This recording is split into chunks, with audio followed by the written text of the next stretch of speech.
Bom dia a todos que estão presentes aí, que estão acordando, uns que estão embaixo da coberta, uns que passaram a noite assistindo as Olimpíadas, né? Vamos estar começando o culto de hoje. E para começar, eu queria estar orando para a gente iniciar o culto. Vamos orar? Senhor Deus, muito obrigado por esse dia, ó Pai, por essa manhã. Apesar do frio, todos estão bem. Que bom que o Senhor tem nos guardado, nos protegido, ó Pai. Obrigado, Senhor, pelos idosos, ó Pai. Obrigado pela Tua guarda, pela Tua proteção. Que o Senhor continue nos abençoando, ó Pai. Que o Senhor venha nos abençoar no dia de hoje, ó Pai. E que a gente possa fazer um culto de louvor e adoração a Ti, ó Pai. Obrigado, Senhor, em nome de Jesus. Amém.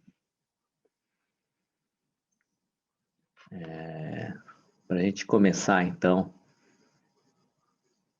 aquele versículo que diz: quando 2 ou 3 ou mais estiverem reunidos, Deus ali estará, né? Isso acho que vale também para quando estamos online também. Então, para estar começando, a gente vai estar compartilhando aqui o louvor de hoje. Então, que você aí, no seu cantinho, na sua casa, possa estar louvando a Deus. Amém?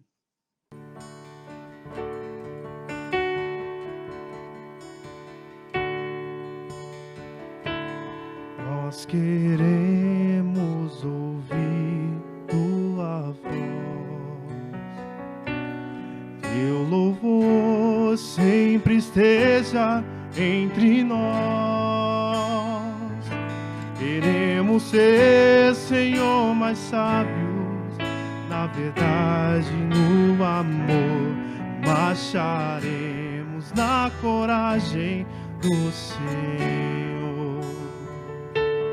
Nós queremos ouvir Tua voz, Teu louvor sempre esteja entre nós. Queremos ser, Senhor, mais sábios na verdade, no amor, marcharemos na coragem do Senhor. Marcharemos cheios de coragem, seguiremos, seja onde for, embora a dor nos seque na viagem, marcharemos na coragem do Senhor.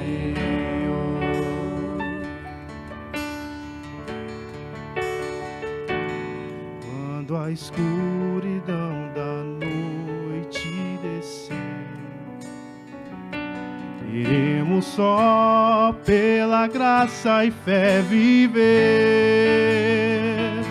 com esperança e com coragem, na alegria ou na dor, marcharemos na coragem do Senhor.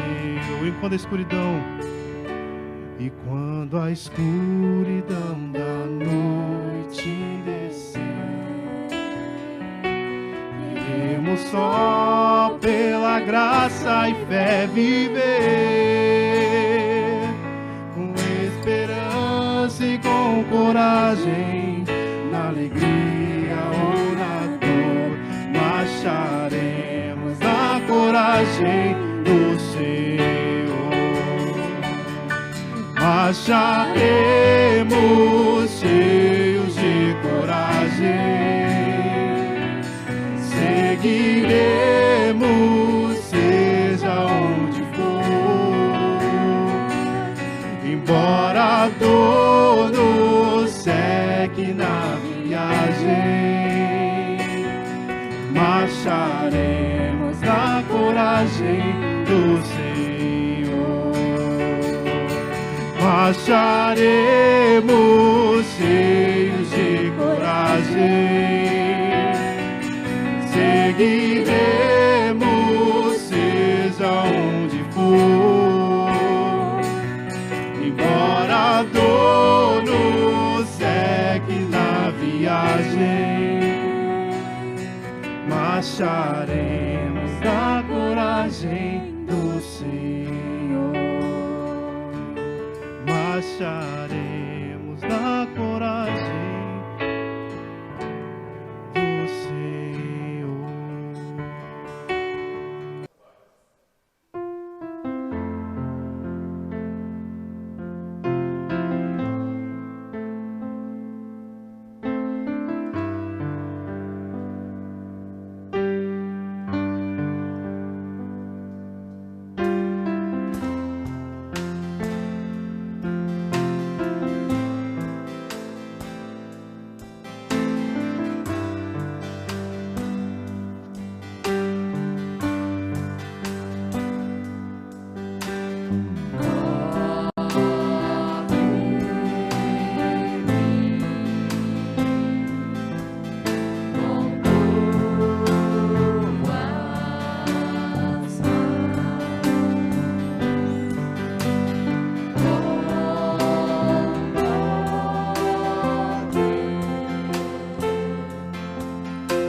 Antes de passar para a mensagem, vamos estar orando?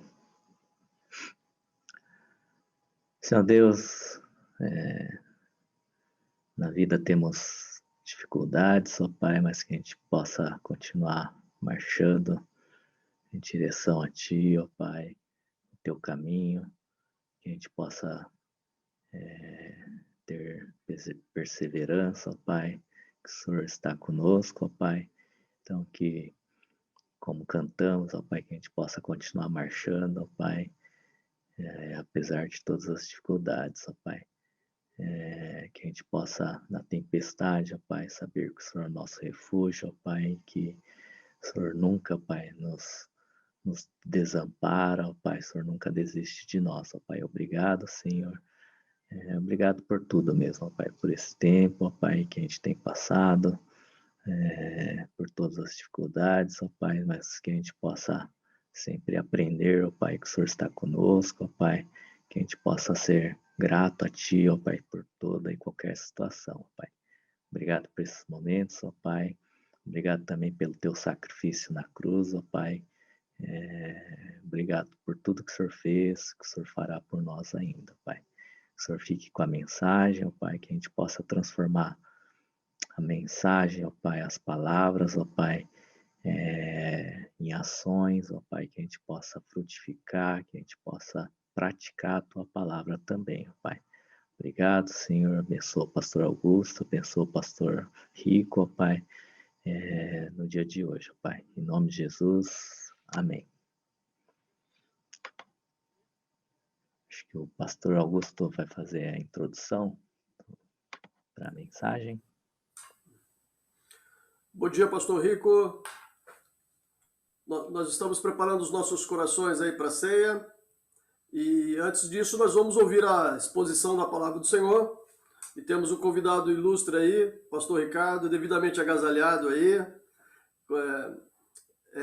Foi colocar blusa, né, pastor? Esfriou um pouco, né? Eu. Então, nós queremos ouvir nesse instante a pregação da palavra de Deus. Enquanto isso, preparamos os nossos corações, porque daqui a pouco a gente vai participar da ceia também. Pastor Rico, com a mensagem. Obrigado, pastor Augusto. Obrigado, irmãos. Mais uma vez, quero agradecer a Deus pela oportunidade que temos de compartilhar a palavra, dividir um pouquinho da palavra de Deus. Realmente, nesse clima de Marília, depois de um banho quente, eu acho que a gente aguenta no máximo 5 minutos, irmãos. Mais do que isso. Aí eu já fui pôr a blusa e também já meia no pé. E daqui a pouco, só não vou fazer isso no meio do culto, gente, para não ficar muito ruim aqui, mas daqui a pouco vai vir um gorro na cabeça, porque careca sofre um pouquinho mais no frio. Meus irmãos, eu quero que você abra comigo a sua Bíblia no livro de Gênesis, capítulo 22.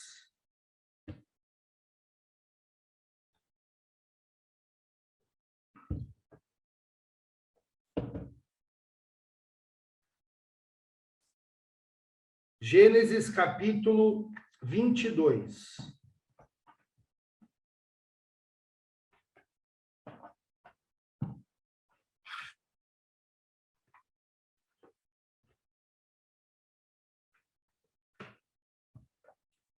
Eu vou ler na versão NVT, pode ser que a sua esteja um pouquinho diferente, porém é a mesma palavra, ok? Então, Gênesis capítulo 22, a partir do versículo 1, diz o seguinte: algum tempo depois, Deus pôs Abraão à prova. Abraão, Deus chamou. Sim, respondeu Abraão, aqui estou. Deus disse: tome seu filho, seu único filho Isaque, a quem você tanto ama, e vá para a terra de Moriá. Lá, em um dos montes, eu lhe mostrarei,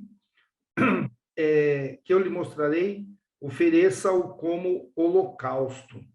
Na manhã seguinte, Abraão se levantou cedo e preparou o seu jumento e levou consigo 2 de seus servos e seu filho Isaque. Cortou lenha para o fogo do holocausto e partiu para o lugar que Deus tinha indicado. No terceiro dia da viagem, Abraão levantou os olhos e viu o lugar de longe. Fiquem aqui com o jumento, disse ele aos servos. O rapaz e eu iremos mais adiante, vamos adorar e depois voltaremos. Abraão pôs a lenha para o holocausto nos ombros de Isaque, e ele próprio levou o fogo e a faca, enquanto os dois caminhavam juntos. Isaque se virou para o pai e disse: Pai, sim, meu filho, respondeu Abraão. Temos fogo e lenha, disse Isaque, mas onde está o cordeiro para o holocausto? Deus providenciará o cordeiro para o holocausto, meu filho, respondeu Abraão. E continuaram a caminhar juntos.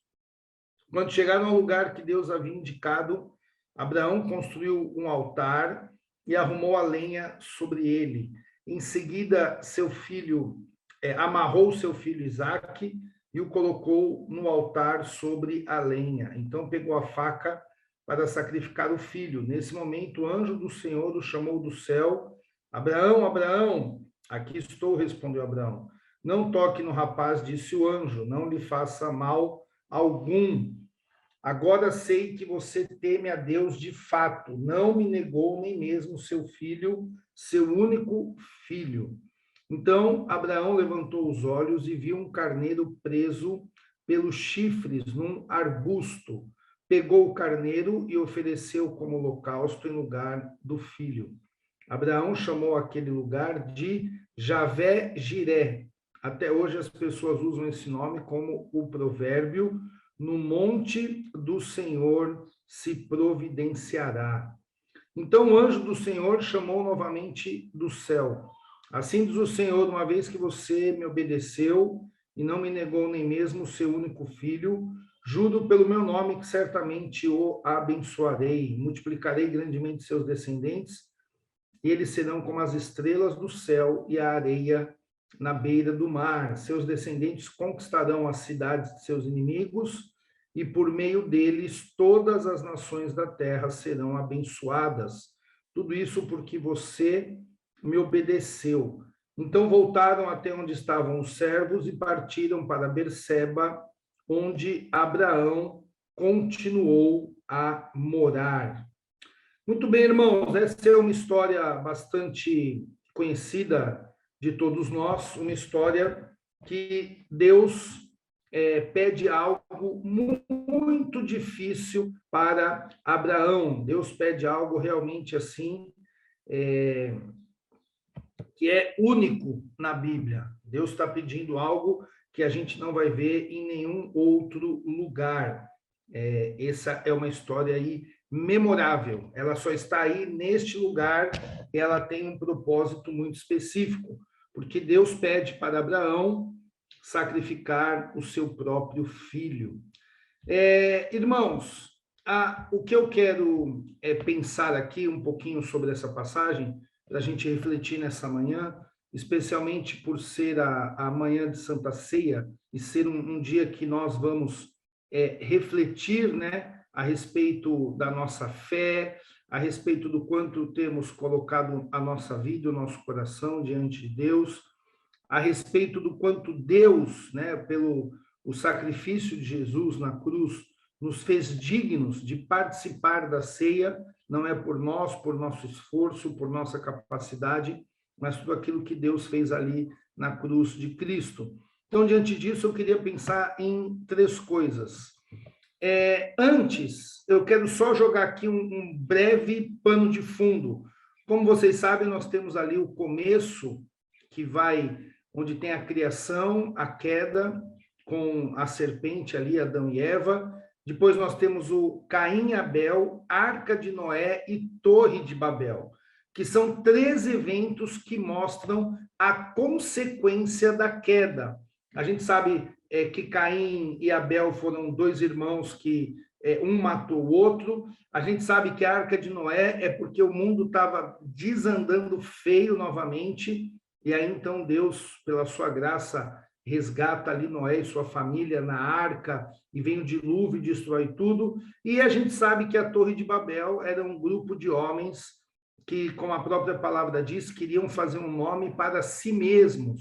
Eles falaram assim, olha, vamos construir aqui uma torre e ver se a gente chega lá no céu e assim a gente faça um nome para nós mesmos. Primeiro eles estavam querendo glorificar a si próprio e depois eles não estavam cumprindo o mandamento de Deus, que era de se espalhar por toda a terra. Dizem, irmãos, isso não está na Bíblia, então a gente não pode afirmar dizendo que é uma verdade. Porém, é uma hipótese muito interessante. Dizem que os homens quiseram construir a Torre de Babel para se livrar e se garantir de um possível novo dilúvio. Então, diz que alguns homens pensaram, olha, se por acaso chover de novo e a terra encher de novo, então vamos construir uma torre bem alta, onde a gente possa subir e lá, então, a gente estar livre da morte, né? Livre do dilúvio. Como eu disse, isso não está na Bíblia. Então, pode ser que seja verdade, pode ser que a Torre de Babel foi uma tentativa de se salvar a si mesmo, né? Olhando lá para o evento da Arca de Noé. Enfim, seja essa a motivação ou não, a gente sabe que eles ali estavam em rebeldia contra Deus. E assim, irmãos, vai ser escrita e construída toda a história até a chegada de Jesus Cristo. Então, eu falei para vocês aí de 3 eventos, né?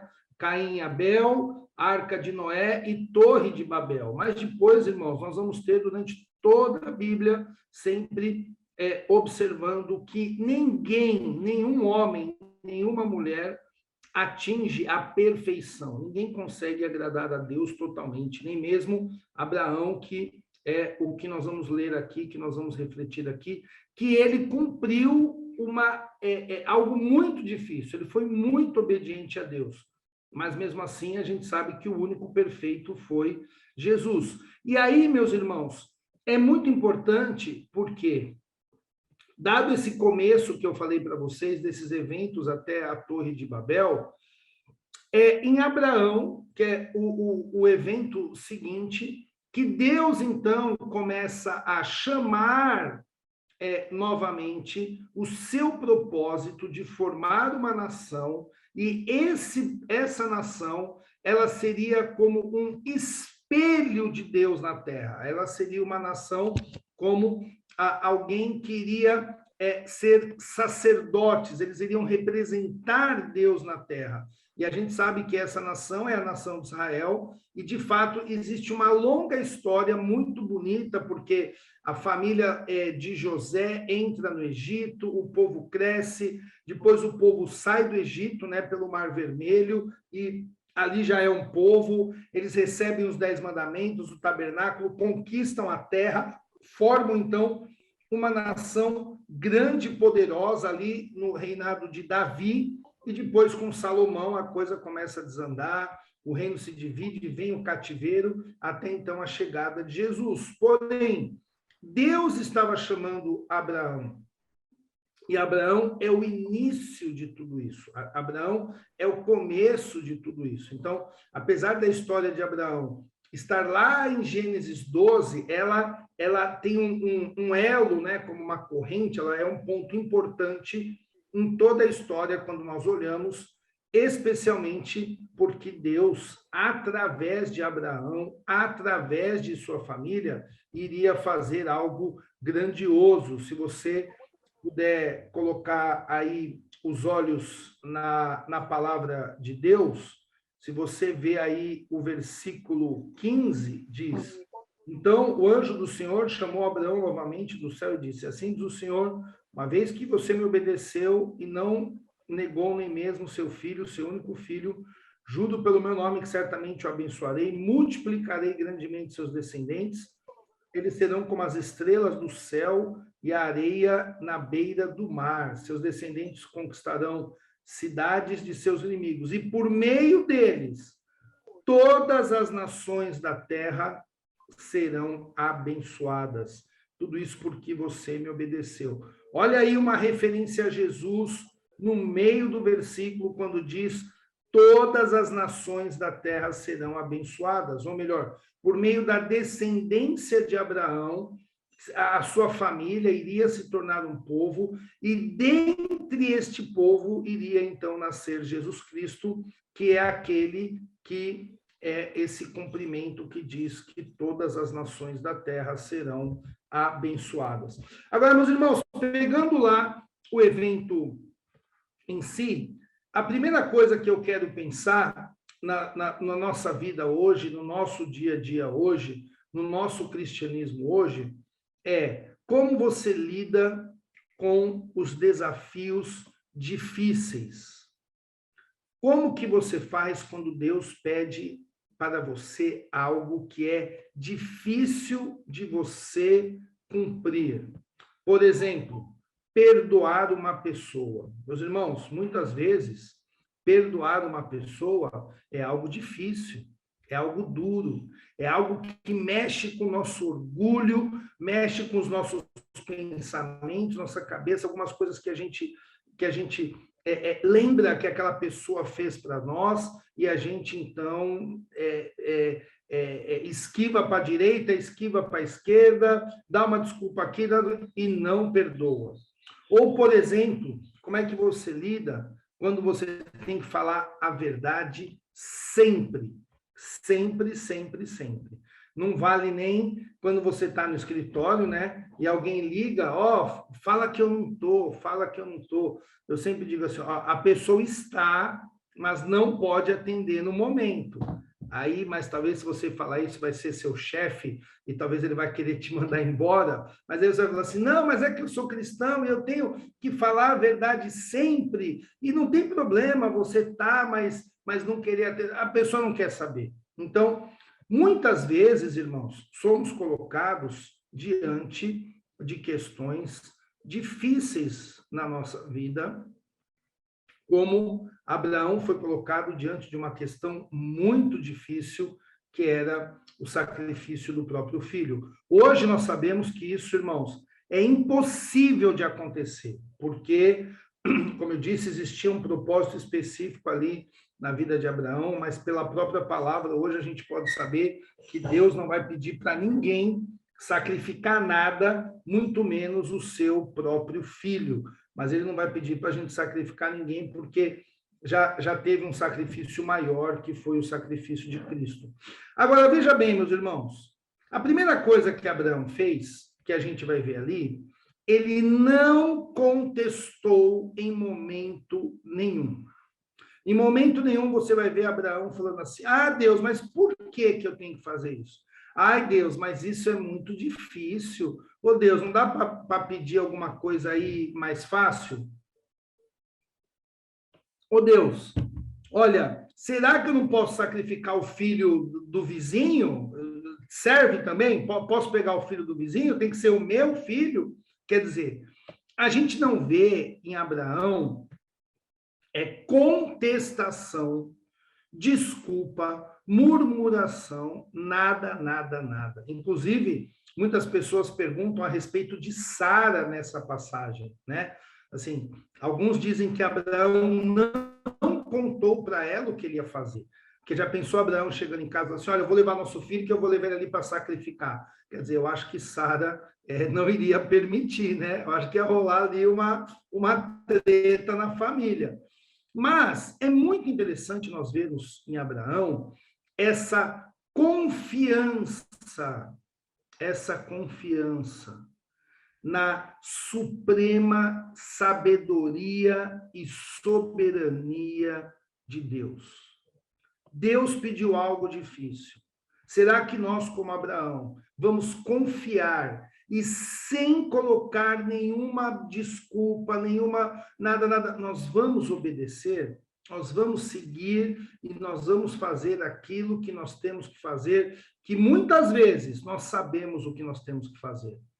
O grande desafio da igreja, dos cristãos, não é saber o que tem que fazer. Irmão, a gente sabe que a gente tem que orar, ler a Bíblia, perdoar, que a gente tem que ser generoso com as pessoas, que a gente tem que levar nossas ofertas, que a gente tem que evangelizar, que a gente tem que ser um marido fiel, uma esposa fiel, que a gente não pode falar mentira. Nós sabemos todas essas coisas. E aí, algumas coisas para alguém vai ser mais difícil do que outras, né? Depende de alguns pedidos, mas em todos eles, a grande questão é a seguinte: devemos confiar em Deus. Em Deus, literalmente, se cumpre aquele ditado que diz: pode confiar de maneira cega, ou melhor, pode acreditar que aquilo que ele está pedindo é o melhor para nós. Posso confiar. Sabe, tem gente que fala assim, olha, eu confio naquela pessoa, mas eu não ponho a mão no fogo por ela. Por Deus, você pode pôr a mão no fogo sem problema nenhum. Então, veja só, muitas vezes nós vamos ter boas desculpas. Muitas vezes a razão e o bom senso, pelo menos o bom senso popular, eles vão colaborar para que a gente não cumpra a palavra de Deus. Muitas vezes nós vamos ter um grupo de pessoas, uma ideia corrente no mundo, uma razão, uma lógica, alguma coisa assim que vai falar, não, realmente não precisa perdoar, realmente, não, a gente vai ser bom de dar uma desculpa, você muitas vezes não vai escapar da obediência a Deus alegando algo ruim, você vai escapar da obediência a Deus alegando algo bom, alegando algo tranquilo, alegando algo que, humanamente falando, é até aceitável. E aí que está o X da questão. Pergunto para os senhores e para as senhoras. Quem é mais sábio? Nós ou Deus? Quem conhece todas as coisas? Nós ou Deus? Quem é o Senhor soberano que criou o mundo? Nós ou Deus? Vocês se lembram de Jó?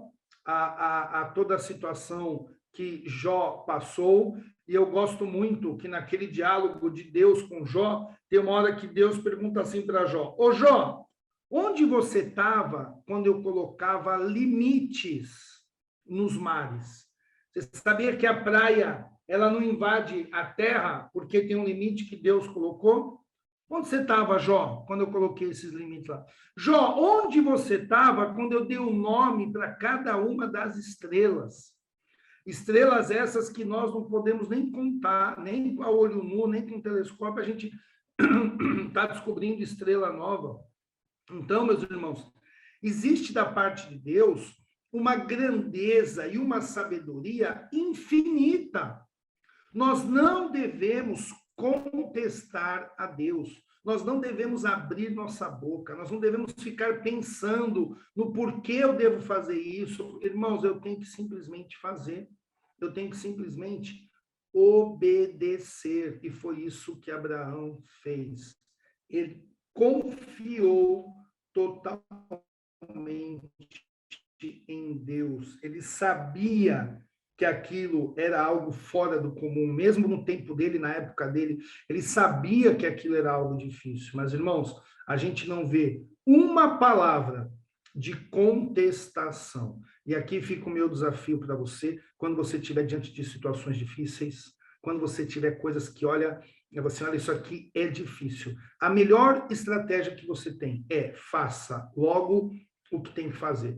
Esses dias eu estava lendo assistindo um documentário que passava uns artigos e teve uma pessoa que falou uma coisa muito legal. Ela falou assim, muita motivação sem disciplina não te leva a lugar nenhum. E ela estava fazendo uma crítica a esse movimento coach que fala, não, você pode, você consegue, e todo esse lance motivacional e não sei o quê.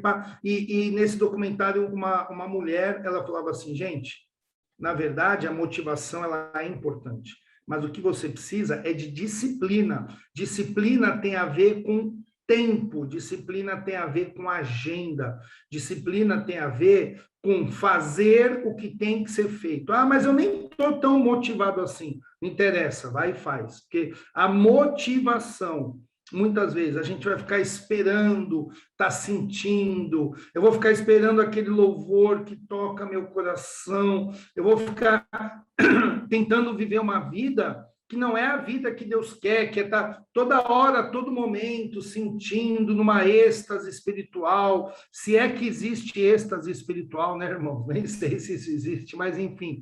Às vezes a gente está muito na emoção. Irmãos, Deus, ele tem preceitos para nós obedecermos e ponto final. Eu sei que a gente tem que falar bonito, tem que usar palavras bonitas, né?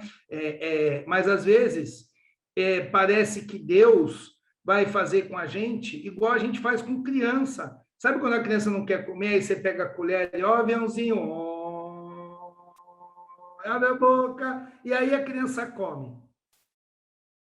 E às vezes, aqui em casa, a gente tem um Mateuzinho de 1 ano e meio, né? A Lara, a Rebeca e a Rafaela já não tem mais aviãozinho. Mas você sabe que o Mateus, às vezes, funciona o aviãozinho. Às vezes funciona. O bichinho tá lá e ele não quer comer, e aí você pega a colher e você faz o aviãozinho, oh, come, filho, e brinque, ele vai comer. Então, para um momento da vida da pessoa na infância, o aviãozinho. Só que é o seguinte, a gente cresce.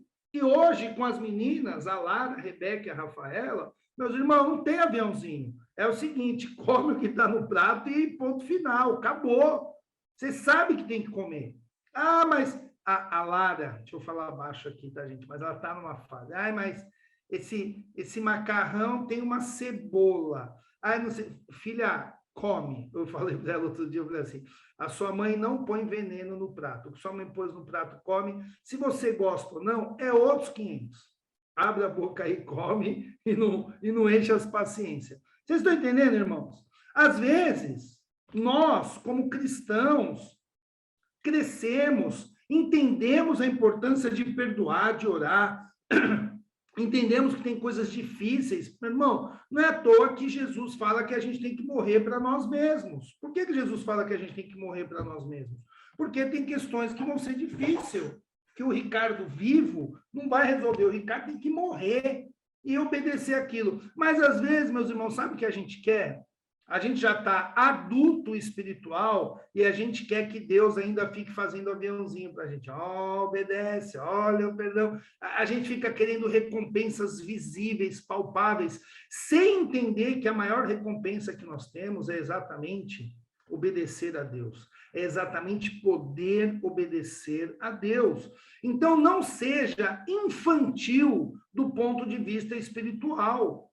Tem uma hora, meus irmãos, eu acho que isso para algum momento da nossa vida, o aviãozinho serve, o aviãozinho é útil, mas depois a gente cresce, a gente amadurece, a gente já entende que essas coisas são importantes e que nós temos que obedecer a palavra de Deus, ainda que sejam coisas difíceis, ainda que sejam coisas muito complicadas. E aí, meus irmãos, eu tenho 3 dicas para vocês. Primeiro, uma vida de oração. Uma vida de oração vai facilitar o caminho para você ser mais obediente. Porque uma vida de oração é alguém que gasta tempo com Deus. É alguém que está orando, é alguém que está meditando no Senhor, na sua palavra, é alguém que está buscando a sabedoria de Deus. Inclusive, essa é a primeira vantagem, a obediência de você parar e orar. Não estou falando dessas orações de 5 minutos, oração que a gente faz antes de comer, oração que você... Não, irmão, estou falando de você tirar um tempo, botar o seu bendito celular no modo avião, e entrar no seu quarto e orar, sabe? E você confessar para Deus aquilo que é difícil. Olha, Deus, eu preciso fazer isso, mas isso é muito difícil, isso é muito duro. Deus, me ajuda.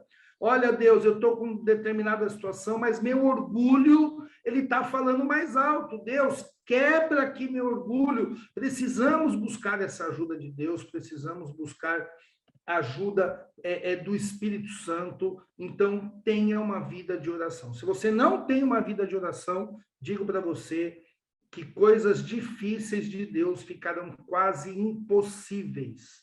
Ficarão quase impossíveis. Segunda coisa, meus irmãos, ande com alguém, não ande sozinho. Eu sei que a pandemia bagunçou um pouco o meio de campo aí, né? Com todas as situações que nós estamos vivendo, não temos mais aquela comunhão da igreja, não podemos mais estar junto com irmãos, mas isso é uma fase, já está passando. Mas eu estou falando de você ter uma pessoa.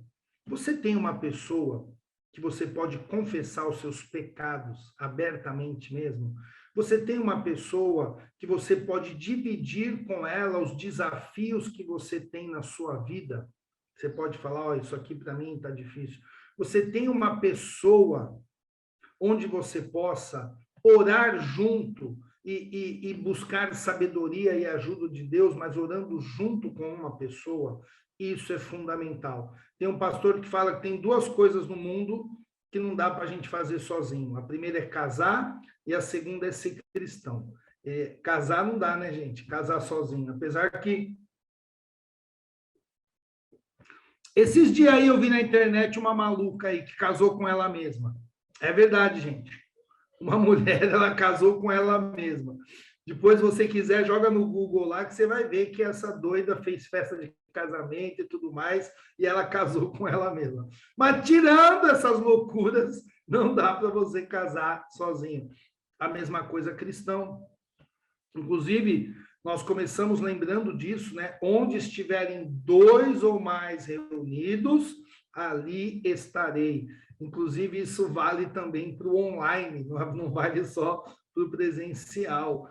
Então, meus irmãos, primeiro, tenha uma vida de oração, e segundo, não ande sozinho. E terceiro, participe de uma igreja. Não tenha a igreja, irmãos, como um lugar de entretenimento, como um lugar de passatempo, como um clube social. Tudo isso acontece na igreja. Claro que acontece. Poxa, a gente tem entretenimento, a gente tem diversão, a gente tem momento social, a gente tem comilança, é muito bom, né, irmãos? Quando a igreja faz aquelas comidas, junta o povo, tudo. Aí na Imel que eu diga, gente, toda vez que eu vou na Imel tem coisa boa para comer, né? Então, tudo isso é sensacional, irmãos. Mas tem a igreja como um lugar aonde você vai ser edificado, aonde você vai crescer, sabe? Vá no culto, presta atenção no louvor, presta atenção na palavra. Não tome, como nós vamos fazer hoje, não tome a Santa Ceia de uma maneira automática, como se você estivesse simplesmente cumprindo um ritual. Participe da igreja, sabe aquela expressão que a gente fala, veste a camisa? Veste a camisa da igreja. E isso vai ajudar você a quebrantar o seu coração. Você vai ver que você não está sozinho, você vai ver que tem outras pessoas passando por lutas que nem você está passando. Na igreja você tem aconselhamento, na igreja você tem a comunhão dos irmãos, na igreja você tem a palavra de Deus, na igreja você tem eventos sociais, tudo isso vai te ajudar. Então, Abraão, ele obedeceu sem contestar, ele confiou totalmente. E Abraão obedeceu algo difícil. E eu creio que se nós tivermos tempo de oração, se nós tivermos amigos para caminhar perto, estou falando agora do 1 a 1, sabe? Um amigo mesmo, uma pessoa íntima, que você possa ter como um irmão para dividir essa jornada e participar da igreja, agora não pensando no individual, mas no coletivo, isso vai ser mais tranquilo. E o desenrolar da história lá em Abraão, de Abraão, é muito interessante porque nós temos duas coisas. E eu quero colocar aqui agora a perspectiva de Isaac. Porque Deus falou com Abraão. Isaac, então, está sendo levado para ser lá ele o sacrifício. Só que Abraão, ele tinha uma fé tamanha que ele acreditava que Deus poderia ressuscitar a Isaac, ainda que Isaac fosse morto e queimado, porque o sacrifício que ele pediu é sacrifício de holocausto. Então, o holocausto, ele tinha um sacrifício, matava, e depois ele queimava. Porque a gente vai ver essas palavras no próprio texto, se você colocar os olhos aí na palavra de Deus, você vai ver aí no versículo 7, Isaac se virou para Abraão e disse, pai, sim, meu filho, respondeu Abraão. Temos fogo e lenha, disse Isaac, mas onde está o cordeiro para o holocausto? Olha o versículo 8. Deus providenciará o cordeiro para o holocausto. E um pouquinho antes, irmãos, a gente vai ver lá no versículo 4, quando diz o seguinte: no terceiro dia de viagem, Abraão levantou os olhos e viu o lugar de longe. Fiquem aqui com os jumentinhos. Fiquem com o jumento, disse ele aos seus servos. O rapaz e eu iremos mais adiante, vamos adorar e depois voltaremos. Olha só essa palavra de Abraão. E depois voltaremos. Voltaremos no plural. E antes ele já disse ali para Isaac. Desculpa, depois ele disse para Isaac, olha, Deus vai providenciar. E nós temos passagens no Novo Testamento onde fala que Abraão cria que Deus poderia ressuscitar Isaac ainda. Então, quer dizer, a obediência dele não era uma obediência que contestava, que dava desculpa, que perguntava por quê? Porque ele confiava totalmente em Deus, porque Deus tinha uma promessa de levantar uma nação através de Isaac, que era o seu descendente. Como vocês sabem, Abraão e Sara, eles já tinham vivido um milagre, porque Isaac já tinha nascido já na sua velhice. Agora, colocando a perspectiva de Isaac na história, Isaac viu duas coisas muito interessantes. E aqui eu quero pensar que quando nós formos obedientes, quando nós agradarmos a Deus, as pessoas também poderão ver essas duas coisas em nós, e isso é muito importante. Primeira coisa que Isaac viu um pai obediente. Isaac viu um pai exemplar que estava obedecendo. Isaac, com certeza, ele pode ter até ficado ali, né, num determinado momento, poxa, e agora meu pai vai me sacrificar, como é que vai ser? Mas o que Isaac viu? Um pai que estava obedecendo a Deus. E Isaac viu uma segunda questão muito importante. Através dessa obediência do pai dele, toda essa situação que foi criada, Isaac viu a bondade e o livramento de Deus. Isaac viu a provisão generosa de Deus. Você leu o texto comigo. Isaac já estava amarrado no altar e diz que Abraão já tinha levantado o cutilho, a faca, e naquele momento aparece um anjo. E o anjo, então, vai lá, se dirige a Abraão e diz para ele, olha, você não precisa fazer isso, está aqui o cordeiro, tanto é que aquele lugar ficou conhecido como Jeová Jirê. Então, Abraão, ele foi exemplo para Isaac.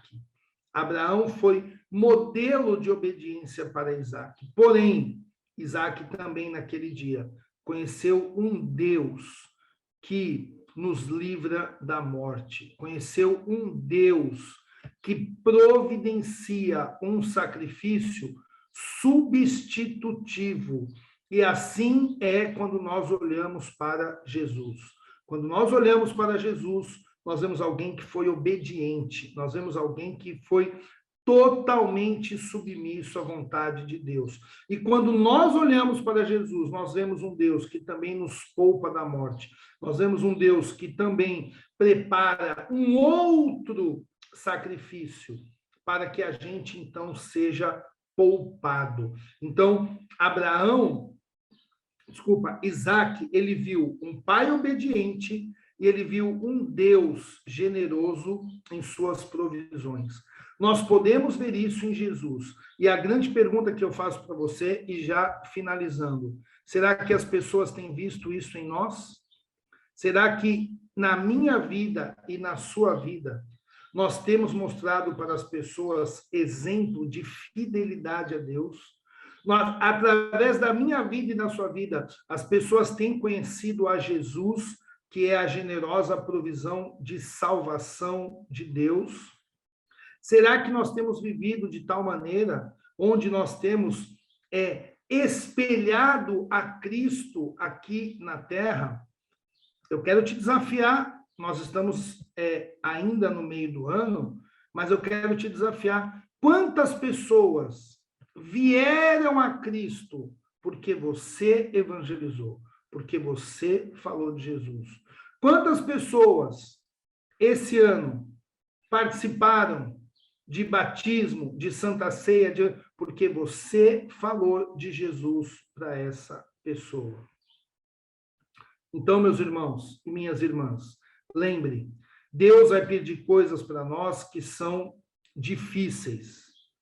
Temos que cumpri-las, sem contestar. Uma vida de oração, uma caminhada de discipulado, uma igreja, isso vai nos ajudar demais. E que as pessoas possam, através de nós, assim como aconteceu com Isaac, através de nós, as pessoas possam ver um modelo de obediência, de retidão, e através de nós também possa conhecer o Deus, que é um Deus de generosa provisão para nos poupar do pecado, para nos livrar da morte e morrer em nosso lugar. Deus, muito obrigado por essa palavra, muito obrigado por essa história, por esse texto, que o Senhor nos ajude a obedecer em todos os momentos, nos mais difíceis, nos mais sacrificiais, que a gente possa obedecer. Lembrando que só o Senhor foi totalmente obediente, só o Senhor foi totalmente submisso. Então, eu posso seguir o seu caminho, eu posso me inspirar, não em Abraão, mas eu posso me inspirar em Jesus. E que através das nossas vidas, outras pessoas vejam temor a Deus e conheçam a Cristo. É assim que eu oro e te agradeço, em nome de Jesus. Amém. Amém, pastor?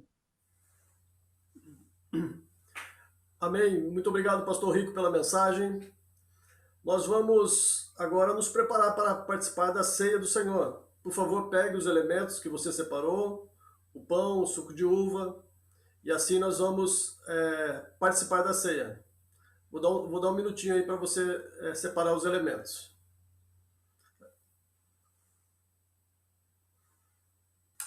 Agora você me ouve bem, Bolivar? Então, pessoal, nós vamos participar da ceia nesse instante. Eu peço que vocês separem os elementos, o pão e o suco de uva, para que juntos nós possamos celebrar aquilo que Cristo fez e conquistou na cruz do Calvário por nós. Vamos fazer a leitura do texto bíblico concernente à participação na ceia, onde o texto diz: porque eu recebi do Senhor o que também lhes entreguei, que o Senhor Jesus, na noite que foi traído, pegou um pão e, tendo dado graças, o partiu e disse: isto é o meu corpo, que é dado por vocês. Façam isto em memória de mim. Do mesmo modo, depois da ceia, pegou também o cálice, dizendo: este cálice é a nova aliança no meu sangue. Façam isso todas as vezes que o beberem, em memória de mim. Porque todas as vezes que comerem este pão e beberem o cálice, vocês anunciam a morte do Senhor até que ele venha. Por isso, aquele que comer o pão ou beber o cálice do Senhor indignamente, será réu do corpo e do sangue do Senhor. Que cada um examine a si mesmo, e assim coma do pão e beba do cálice. Pois quem come e bebe sem discernir o corpo, come e bebe juízo para si. Nesse instante nós vamos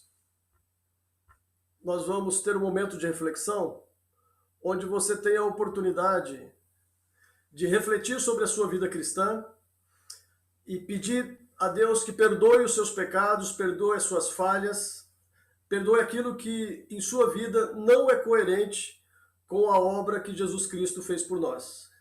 Então, um minuto de reflexão, você faz a sua oração individual com Deus e pede a Deus perdão pelos seus pecados. Curva a sua cabeça e tenha o seu momento com Deus, de conversa com Deus, silenciosa.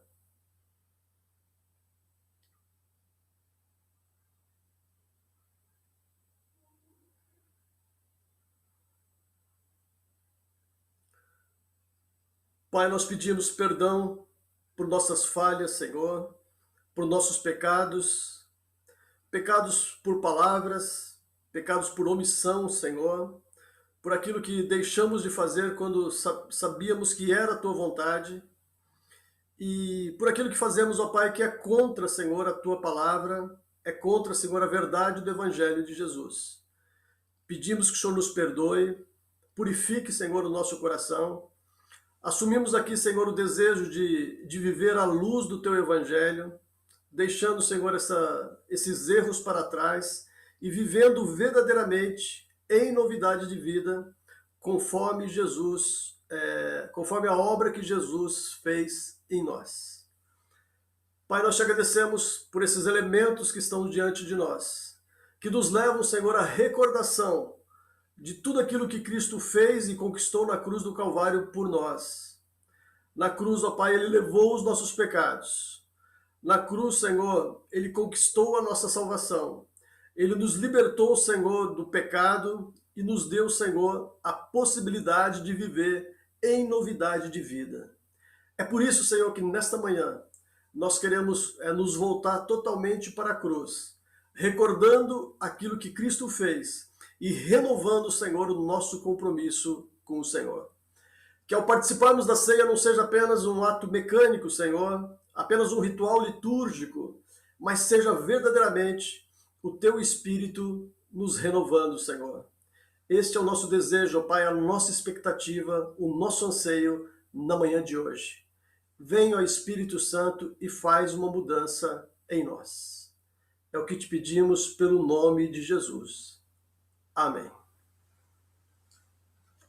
Queridos irmãos, este pão representa o corpo de nosso Senhor Jesus Cristo, que foi entregue na cruz do Calvário para que nós tivéssemos salvação. Participe dele com fé, crendo naquilo que Cristo fez por nós. Podeis comer.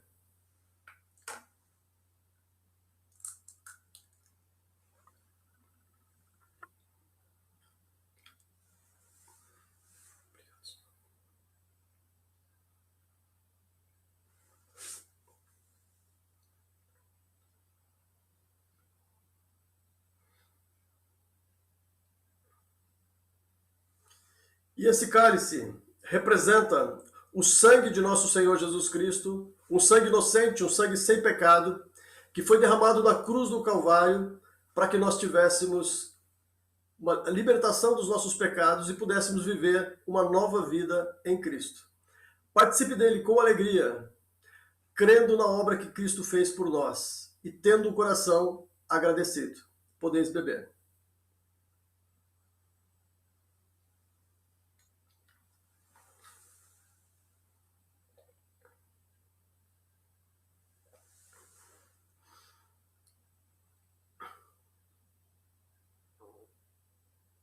Jesus, nós te louvamos, porque o Senhor veio a este mundo, ó Pai. Viveu como homem, assumiu a forma humana, para nos proporcionar, Senhor, um caminho para a salvação, o único caminho para a salvação. Obrigado, Pai, porque um dia o Teu Espírito trabalhou em nós, e nós cremos, Senhor, nessa salvação proposta por Jesus. Obrigado, Pai, porque nós assumimos esse compromisso, e temos andado nele, ó Pai. Obrigado pela santificação que o Senhor fez em nós. Obrigado, Senhor, pela nova oportunidade que o Senhor nos deu. Obrigado, Pai, por nossa regeneração. Obrigado, ó Pai, pela vida eterna que nós já estamos vivendo e pela qual nós ansiamos viver, Senhor, sempre na Tua presença. Pai, que o Senhor renove a nossa fé na manhã de hoje. Nos encha, Senhor, da alegria da salvação, da esperança da eternidade, Senhor, e da certeza de que somos os Teus filhos, pois o Teu Espírito testifica com o nosso Espírito que nós somos filhos amados do Senhor. A Ti toda a honra, toda a glória e todo o louvor. Renova, Senhor, a Tua igreja na manhã de hoje, é o que nós Te pedimos, em nome de Jesus. Amém. Queridos irmãos, nós estamos encerrando o culto agora. Às 10h30 nós retornamos, o pastor Rico vai terminar o curso que ele está dando sobre a história da salvação. E Nós continuamos orando pela pandemia, para que a campanha de vacinação avance e seja bem sucedida e que rapidamente a nossa população esteja imunizada. E sonhamos com um dia que nós retornaremos aos cultos presenciais. Retornaremos quando houver segurança para isso. A liderança já tem refletido, tem orado por isso. E pedimos que vocês perseverem em oração, mas que cada um também faça a sua parte. Cada um tome vacina assim que for possível, porque isso amplia muito a nossa segurança para sonharmos com o nosso retorno. Que Deus abençoe a todos, abençoe a sua casa, a sua família, abençoe a sua semana e abençoe o teu trabalho. Somos gratos por tudo e louvamos ao Senhor porque Ele tem cuidado de nós. E que a graça de nosso Senhor e Salvador Jesus Cristo, o grande amor de Deus e a comunhão do Espírito Santo esteja sobre nós, sobre todo o povo de Deus, agora e para todos sempre. Amém. Deus abençoe, queridos. Algumas classes aqui vão continuar, outras classes vão sair e retornam às 10h30 para a aula com o Pastor Rico. Deus abençoe a todos.